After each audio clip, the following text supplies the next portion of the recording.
start today's lecture with a new topic, that is linear programming. Linear programming.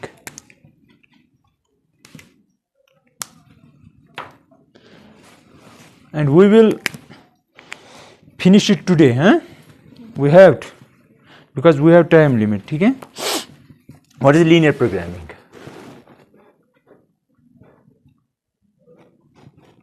Linear programming.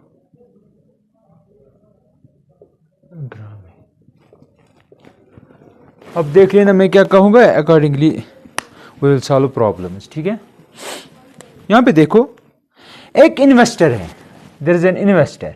ठीक है, he has to invest some money for some business. For example उसने 50,000 rupees invest की. ठीक है, वो किस पे invest कर रहा है? वो कर रहा है इन्वेस्ट कर रहा है चेयर्स एंड टेबल्स पे. चेयर्स एंड टेबल्स पे. ठीक है, हर एक चेयर जो है और हर एक टेबल जो है उसका कॉस्ट हम रखेंगे. फॉर एग्जांपल टेबल का रखेंगे 2500 और हर एक चेयर का रखेंगे 500. ठीक है, और जो उसके पास स्पेस अवेलेबल है, क्योंकि अगर आपको कोई बिजनेस स्टार्ट करनी है, लगभग हर एक बिजनेस में almost each and every, almost मैंने कहा, that means there exact least one जिसके लिए स्पेस नहीं चाहिए. फॉर एग्जांपल जो भी वो बिजनेस स्टार्ट कर रहा है उसमें उसको स्पेस चाहिए, कोई कमरा चाहिए. ठीक, जो उसके पास कमरा है ना, उसकी स्पेस जो है उसमें वो ज्यादा से ज्यादा 60 आइटम्स रख सकता है. कितने आइटम्स? 60 आइटम्स. ये उसके पास स्पेस है, 60 आइटम स्पेस. समझ रहे मेरी बात? लेकिन जो उसके पास ये उसने किया है ना, मतलब जो एक टेबल उसने बाई किया वो 2500 में आया, और जब वो उसको सेल करता है उसको बेनिफिट होता है ऑफ 250 रुपीज. ये मैं एक एग्जांपल समझा रहा हूं कि होता क्या है, लीनियर प्रोग्रामिंग होती क्या है. और इस पे होती है 75 रुपीज. ठीक, ये उसका प्रॉफिट आता है. ये भी प्रॉफिट आता है हर एक टेबल पे, इतना आता है प्रॉफिट हर एक चेयर पे अगर वो भेजेगा. लेकिन हर एक चेयर का कीमत ये है, हर एक टेबल का कॉस्ट ये है. टोटल इन्वेस्ट करता है इतना. लेकिन कमरा जो उसके पास है वो है 60 आइटम्स रखने के लिए, यानी कि ज्यादा से ज्यादा ये टेबल्स और चेयर्स अगर रखेगा तो वो ज्यादा से ज्यादा 60 रख सकता है. अभी मैं बता रहा हूं आपको problem, later on you have to mathematise it. Mathematical problem बनानी पड़ेगी, यानी कि आपको इसको मैथ्स में कन्वर्ट करना पड़ेगा. आप बोलते हो ना मैथ्स कहां पे यूज होता है, भी आपको पता चलेगा. और ये वो मैथ्स है जो वर्ल्ड वार में यूज किया गया है. ठीक है, ताकि अच्छा वो मैं लेटर ऑन बताऊंगा.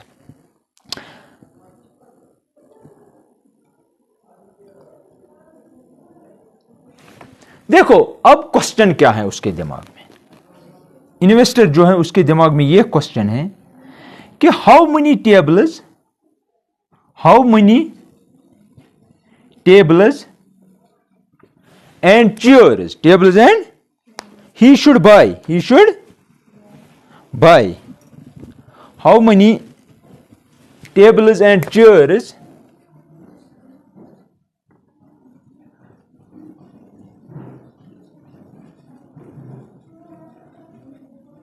to maximize his profit, to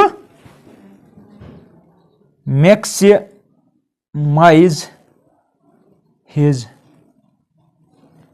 profit. ये उसके दिमाग में क्वेश्चन है. यहां तक प्रॉब्लम क्लियर? यानी कि एक इन्वेस्टर है, उसके पास 50,000 रुपीज हैं इन्वेस्ट करने के लिए. हर एक चेयर, जो चेयर और टेबल्स वो लाता है, हर एक चेयर का कॉस्ट ये है, हर एक टेबल का कॉस्ट ये है, और हर एक जब वो बेचता है हर एक चेयर उसको इतना बेनिफिट मिलता है, और जब वो एक टेबल बेचता है उसको इतना बेनिफिट मिलता है. ठीक है, लेकिन अब उसको जो स्पेस कमरा है वो रखने के लिए वो आइटम्स वो है 60 आइटम्स का स्पेस. ठीक है, उसका क्वेश्चन दिमाग में ये है, क्योंकि जब बिजनेस कोई करता है तो वो सोचता है ना मुझे कितना बेनिफिट मिलना चाहिए, हर एक कुछ करना है ज्यादा से ज्यादा ही मिलना चाहिए. क्योंकि जब बिड लगती है, बिड में कोई मैं जाता हूं उसके पास कस्टमर, मैं उसे कहूंगा नहीं मैं उसमें 500 नहीं दूंगा, मैं 450 ही दूंगा. लेकिन वो मेरे से क्या कहते हैं उसे मुझे कहेगा नहीं 450 नहीं, चलो 490 दीजिए. ठीक, वो ज्यादा से ज्यादा ऊपर खींचने की कोशिश करेगा, मैं ज्यादा से ज्यादा नीचे खींचने की कोशिश, तो उसके दिमाग में ही रहता है कि मैं कैसे अपने प्रॉफिट को मैक्सिमाइज करूं। ठीक है, ये है उसका एम। और इस प्रॉब्लम को मैथमेटाइज करने के लिए, इस प्रॉब्लम को, ये जो प्रॉब्लम आपके पास आई ना कि मैक्सिमम कैसे करना है, मैक्सिमाइज कैसे करना है प्रॉफिट, इस तरह की प्रॉब्लम को कहा जाता है ऑप्टिमाइजेशन प्रॉब्लम। क्या कहा जाता है? इस तरह की प्रॉब्लम को कहा जाता है ऑप्टिमाइजेशन, ऑप्टिमाइजेशन प्रॉब्लम। समझना मेरी बात?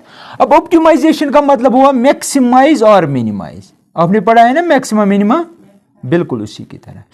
ऑप्टिमम क्या हुआ? मतलब ऑप्टिमाइजेशन मीन मैक्सिमम और मिनिमम। ठीक है, मैक्सिमाइज प्रॉफिट, मिनिमाइज लॉस। समझ रहे मेरी बात? तो ऑप्टिमाइजेशन। और इस तरह की प्रॉब्लम को हम लीनियर प्रोग्रामिंग प्रॉब्लम भी कहते हैं।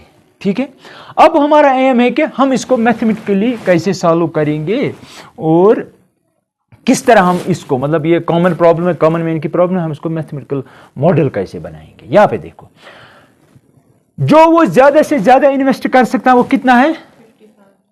मैं कहूंगा लेट, उसका एम क्या है? मैं कितने ज्यादा से ज्यादा चेयर्स और टेबल्स ला सकता हूं ताकि ये कंस्ट्रेंट बोलते हैं, क्योंकि 60 से ज्यादा वो नहीं रख सकता है। ये समझना होगा, जो भी मैं वर्ड यूज कर रहा हूं आपको उस पर कंसंट्रेट करना होगा। मैं कह रहा हूं ज्यादा से ज्यादा वो 60 आइटम्स रख सकता है, वो उससे कम भी रख सकता है ना? तो मैं कह रहा हूं कि 60, ये एक कांस्टेंट है 60 आइटम, और दूसरा कांस्टेंट ये है कि 50,000 वो इन्वेस्ट कर सकता है। तो मैं कहूंगा let x and y be number of tables and number of chairs, number of chairs। ठीक है, यहां तक कोई प्रॉब्लम? एम समझ आ रहा है ना? अब मुझे ये बताइए, इस 50,000 का मतलब क्या हुआ? इन्वेस्टर ज्यादा से ज्यादा इतना इन्वेस्ट कर सके, ज्यादा से ज्यादा। दैट मीन्स हर एक, अगर एक्स करता है इतने नंबर ऑफ टेबल्स और चेयर्स वो खरीद सकता है। एक्स क्या रिप्रेजेंट करता है? Number of tables. लेकिन हर एक टेबल का कॉस्ट क्या है? हाँ, 2500। दैट मीन अगर मैं ऐसे लिखूं 2500 टाइम्स एक्स। ठीक है, इसका मतलब हुआ टेबल्स अगर वो खरीदेगा, लेकिन उसको मैंने 2500 से मल्टीपल किया, तो इतना सारा कॉस्ट उसको देना पड़ेगा टेबल्स के लिए, प्लस उसको क्या खरीदना है? चेयर। हर एक चेयर का कॉस्ट है 500, तो 500 टाइम्स वाई, 500 टाइम्स, और यहां पे लिखना रेस्पेक्टिवली। इसका मतलब क्या हुआ? इसका, इस लीनियर फंक्शन का क्या मतलब हुआ? इस लीनियर फंक्शन का यह मतलब हुआ कि जो वो इन्वेस्ट करेगा वो ज्यादा से ज्यादा होगा। बात समझना मेरी? इसका मतलब हुआ इतने सारे टेबल्स और इतनी सारी चेयर्स वो खरीदेगा, लेकिन उन पे अगर, मतलब हमें भी पता ही नहीं एक्स और वाई क्या है, मत पता है, वो हमें निकालना पड़ेगा लेटर। तो दैट मीन्स इतना सारा वो, इसका मतलब हुआ इन्वेस्ट वो इतना कर रहा है, इतना मतलब वो पैसे लगा रहा है मार्केट में, ताकि वो हमें पता नहीं कितने लाएगा। हमने कहा एक्स नंबर ऑफ टेबल्स लाएगा, वाई नंबर ऑफ चेयर्स लाएगा, वो तो हमें निकालना पड़ेगा, लेकिन जो इसका टोटल कॉस्ट होगा वो इससे ज्यादा नहीं होना चाहिए, इससे कम ला सकता है, क्योंकि उसको सीपीएस प्रॉब्लम भी है ना। अब दूसरी बात ये है, एक्स और वाई क्या है? Number of tables. अगर वो 5 टेबल्स खरीदेगा तो एक्स का वैल्यू 5। क्या ये पॉसिबल है कि कोई टेबल नहीं खरीदेगा? यस, वो सिर्फ चेयर्स ही खरीदेगा। तो अगर कोई नहीं मीन्स 0, तो दैट मीन्स एक्स का वैल्यू जो होगा कम से कम हो सकता है 0, नहीं तो 0 से बड़ा हो सकता है। क्या नेगेटिव हो सकता है? इसलिए मैं लिख रहा हूं एक्स ग्रेटर। क्या वाई 0 से छोटा हो सकता है? तो ये एक कांस्टेंट, ये दूसरा कांस्टेंट, तीसरा कांस्टेंट। अब देखो प्रॉफिट कितना हुआ उसका हर एक चेयर पे, और इतना हुआ प्रॉफिट हर एक टेबल पे। तो टोटल प्रॉफिट कितना होगा? हम एक्स और वाई के साथ मल्टीपल करेंगे। सिमिलरली 75 टाइम्स चेयर हुआ y, plus 250 times x must be क्या हो सकता है? कुछ गलत हो? No sorry less or equal to 60। बोलो क्या ऐसे ही मैंने लिखा कि गलत है इसमें कुछ?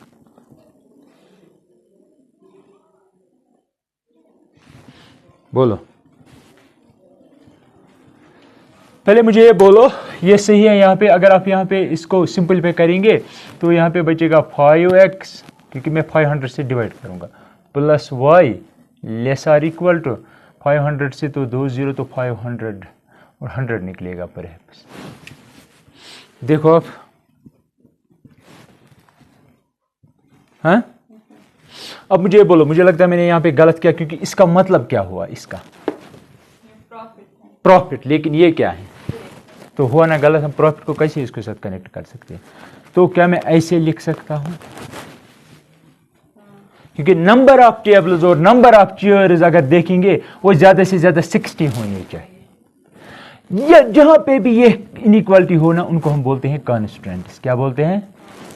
यानी कि ये हमारे ऊपर रेस्ट्रिक्शन है कि इससे बाहर नहीं जा सकते हो। ठीक है, हमारा एम क्या रहता है? Maximise profit, maximise. तो उस प्रॉफिट को मैं क्या कहूंगा? मैं कहूंगा लेट, उसको मैं नाम दूंगा z इक्वल टू, प्रॉफिट हुआ यही जो मैंने यहां पे लिखा था। क्या लिखा था?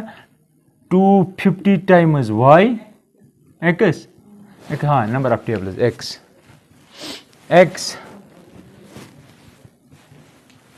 Plus 75 times y।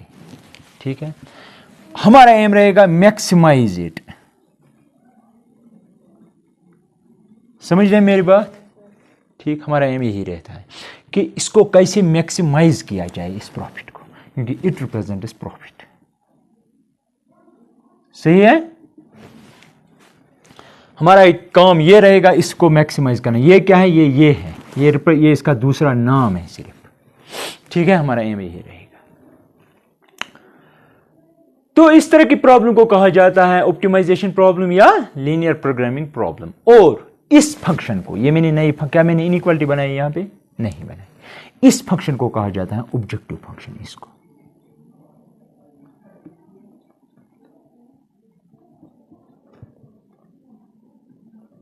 ठीक है बच्चा, कोई शक? तो दैट मीन्स हमारा एम ये रहेगा कि ऑब्जेक्टिव फंक्शन जो है उसको मैक्सिमाइज करना है उसको। तो एज ए होल अगर आप प्रॉब्लम देखेंगे, आपकी प्रॉब्लम ये बन गई है कि ये एक इनइक्वालिटी है, ये दूसरी है, ये तीसरी बन गई और ये तीन इनइक्वालिटी। इनको कहा जाता है कांस्टेंट्स। ये हमारे ऊपर रेस्ट्रिक्शन है, यानी कि इससे बाहर नहीं जा सकते, यानी कि इससे बाहर नहीं जा सकते, इससे नीचे नहीं जा सकते, इससे बाहर नहीं जा सकते। ठीक है, हमें मैक्सिमाइज क्या करना है? ये सब लेके ये हमारा एम है। ठीक है, ये मैंने इसको क्या मॉडल किया, मैथमेटिकल मॉडल बनाया इसका। तो इस तरह की प्रॉब्लम्स को कहा जाता है ऑप्टिमाइजेशन प्रॉब्लम या लीनियर प्रोग्रामिंग प्रॉब्लम। ठीक है, राइट डाउन दिस। अगर कहीं भी आपको कुछ पूछना है तो यू मे आस्क।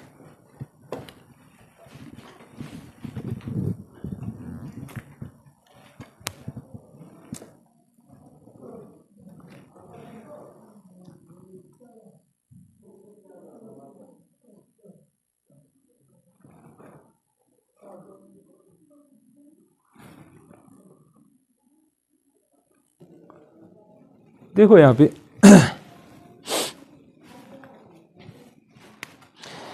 अब हम कुछ डेफिनेशंस डिफाइन करेंगे। ठीक है, यानी सबसे पहला जो है वो है फिजिबल रीजन। क्या होता है feasible? Write down, feasible region क्या होता है? फिजिबल रीजन मीन्स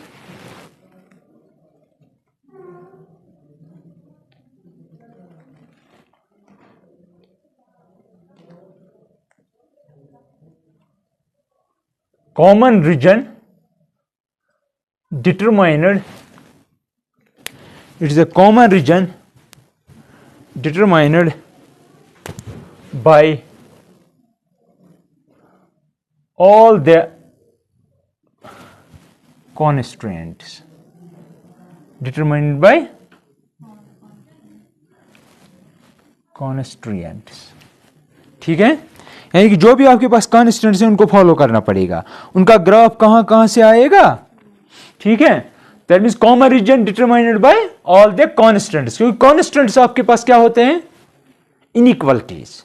और इनइक्वालिटी, अगर लीनियर इनइक्वालिटी आप टू वेरिएबल्स आप लेंगे ना, वो हमेशा रिप्रेजेंट करेगा एक प्लेन। क्या रिप्रेजेंट करेगा, एक प्लेन। एक linear inequality in two variables हमेशा रिप्रेजेंट करती है एक प्लेन। प्लेन मीन्स अगर मैं यहां पे लूं ना कोई inequality, for example ax plus by is less or equal to 5, इसका ग्राफ कुछ ऐसे आएगा, याद रखना यहां से। अब दूसरी इनइक्वालिटी है, क्योंकि आपको पता है x should be greater than 0, y should be greater और इक्वल टू 0। इसका मतलब क्या हुआ, x का वैल्यू 0 है, 0 से ज्यादा, तो हुआ ना ये 0, 0 से ज्यादा मीन्स यहां से। ठीक है, लेकिन इसका मतलब यहां से कोई भी पॉइंट, यहां से इस लाइन के राइट में कोई भी पॉइंट, लेकिन यहां से y भी पॉजिटिव है, y पॉजिटिव मीन्स यहां से ऊपर, तो उसका मतलब ये हिस्सा छूट गया, ये हिस्सा छूट गया। इस तरह अगर हम इस इनइक्वालिटी को भी फॉलो करेंगे तो ये भी कोई रीजन देगी। फॉर एग्जांपल फाइनली हमारे पास बच गया ये रीजन, सिर्फ ये ट्रायंगल।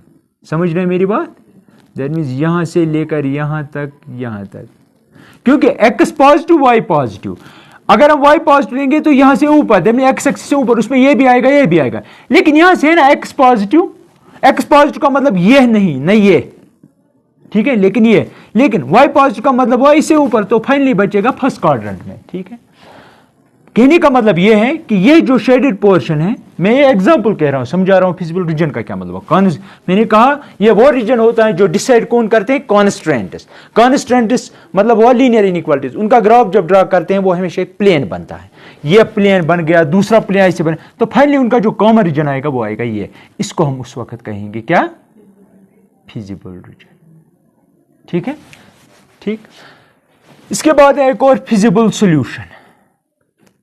फिजिबल सॉल्यूशन का मतलब हुआ वो सारे पॉइंट्स जो फिजिबल रीजन में होते हैं, all points in the feasible reason, all points in feasible region. समझ आया आपको, दैट मींस इसमें इनफाइनाइट नंबर ऑफ पॉइंट्स हैं। ये देखो हर एक अपने अपने कोऑर्डिनेट्स हैं, ये हैं, दीज आर कॉर्नर पॉइंट्स, इनको कहा जाता है, याद रखना, इनको कॉर्नर पॉइंट्स कहा जाता है। और ये these are very important, corner points. ठीक है, कितने कॉर्नर पॉइंट्स हैं, 1 2 और 3 इसमें फिजिबल रीजन में। और फिजिबल सॉल्यूशन क्या होता है, all points in the feasible reason. Infeasible क्या होता है, इनफिजिबल को ऐसे ही मैं कहूंगा जो फिजिबल ना हो, दैट मीन इससे बाहर, यहां से वहां से, इस फिजिबल रीजन से बाहर, उसको कहा जाता है इनफिजिबल। ठीक है, ऑप्टिमल सॉल्यूशन क्या होता है, optimal, very important, optimal solution. आपको मैंने पहले ही कहा है कि हमारे पास ऑप्टिमाइजेशन प्रॉब्लम होती है। क्या होती है, ऑप्टिमाइजेशन, यानी कि हमें अपने प्रॉफिट को मैक्सिमाइज करना है या लॉस को मिनिमाइज करना है। तो ऑप्टिमल का मतलब हुआ मैक्सिमम और मिनिमम। क्या हुआ, याद रखना, मैक्सिमम और मिन। समझ रहे बच्चा, तो ऑप्टिमल सॉल्यूशन, क्योंकि फिजिबल सॉल्यूशन होते हैं सारे पॉइंट जो फिजिबल रीजन में होते हैं।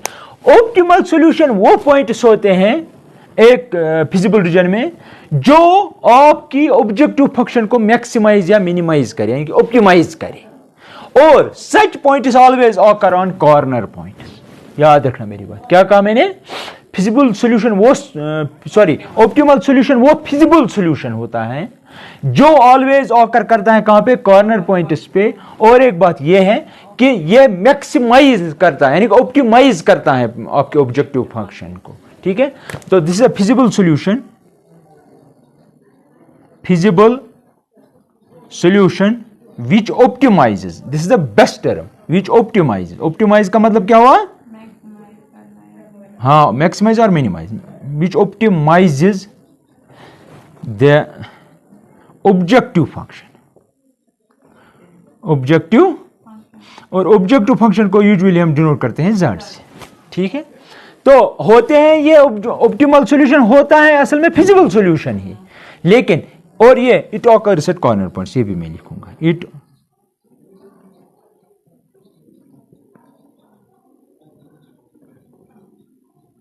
समझ आया, कोई शक? ठीक यहां तक। अब एक थ्योरम है, एक थ्योरम ये है, याद रखना थ्योरम फर्स्ट ये है, और let R be the feasible region, let R be the feasible. जब भी मैं ऐसा कहूं ना, आपके दिमाग में ये पिक्चर आनी चाहिए, ठीक है? ये है और आपका ये late R be the feasible reason, और ये हमेशा कन्वेक्स पॉलीगन होता है, कन्वेक्स। अब अगर इसकी डेफिनेशन में जाऊंगा ना, कन्वेक्स का क्या मतलब हुआ, तो फिर तो ये बहुत खतरनाक चीज बन जाए, ठीक है? फिजिबल रीजन जो होता है ना, याद रखना, फिजिबल रीजन जो होता है ये एक कन्वेक्स पॉलीगन का मतलब हुआ ये है ना आपके पास, इसको आप पॉलीगन के, ट्रायंगल इज अ पॉलीगन, ठीक है? पॉलीगन है ये, और कन्वेक्स का मतलब ये हुआ कि अगर आप इसके अंदर एक सर्कल लेंगे ना, याद रखना बच्चा मेरी बात, कोई भी सर्कल हो, कन्वेक्स का क्या मतलब हुआ, असल में मुझे डिफाइन नहीं करना है, तो अगर मैं यहां पे कोई सर्कल लूं ना, ऐसे कोई भी सर्कल, अगर आप इसे रिड्यूस करेंगे, यानी कि इसके रेडियस घटाते जाएंगे, रिड्यूस, तो ये क्या बन जाएगा, पॉइंट। वो पॉइंट इस फिजिबल रीजन से बाहर नहीं आना चाहिए। अगर वो इसे बाहर आ गया, इसका मतलब ये हुआ कोई भी सर्कल, तो ये उस वक्त कन्वेक्स नहीं रहता है। मैं आपको एक एग्जांपल समझ, क्योंकि आप सोचेंगे जो भी जहां पे भी करेंगे वो तो इसी में नहीं रहेगा। देखो, अगर मैं ऐसे बनाऊं ना एक रिंग का मतलब सिर्फ ये है, मैं मानता हूं फॉर एग्जांपल ये है आपका एक जो आपका रीजन ऑफ कंसर्न है, ये नहीं है इसमें, नहीं, ये सिर्फ ये रिंग जो है। अगर मैं यहां पे एक सर्कल लूं ऐसे, अगर मैं इसको रिड्यूस करूं एक पॉइंट में, तो ये कहां पे पहुंचेगा, यहां पे। क्या ये इसमें है, नहीं है, उस वक्त you can see that this not convex. समझ गए मेरी बात? इसलिए मैंने कहा कि फिर तो बहुत गड़बड़ हो जाएगा अगर मैं सबको डिफाइन करने जाऊं। तो फिलहाल आप ये याद रखो, this is convex polygon, let R be the feasible region, ठीक है? और एक बात, हर एक प्रॉब्लम का ऑप्टिमल सॉल्यूशन नहीं होता है, ठीक है? It is not necessary. तो क्या कहा मैंने, let R be the feasible of linear programming problem, ठीक है? Let z equal to ax plus by be the objective function, suppose it has a optimal solution. If z has optimal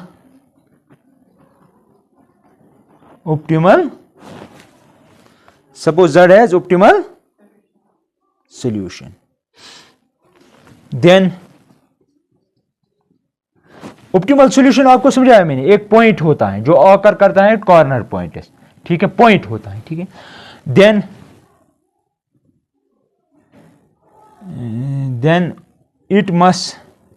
it occurs कहां पे, eight corner point.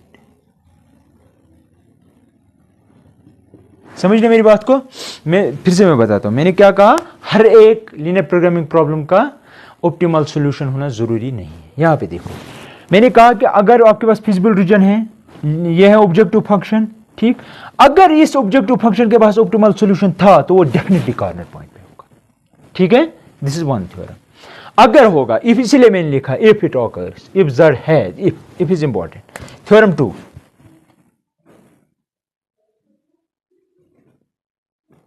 these are two important theorems. If same I say, if or is feasible region, ठीक है, which is bounded, अब आपको ये कहना है कि बाउंडेड का क्या मतलब हुआ, है ना? यहां पे मैंने कहा feasible region must be bounded, और मैंने यह भी कहा, कि फिजिबल रीजन अगर आपके पास है, ये जरूरी नहीं है कि वो बाउंडेड होगा, मैं बताऊंगा बाउंडेड क्या होता है। मैंने ये कहा साथ में कि अगर इसके पास ऑप्टिमल होगा, अगर इज इंपॉर्टेंट, ठीक है।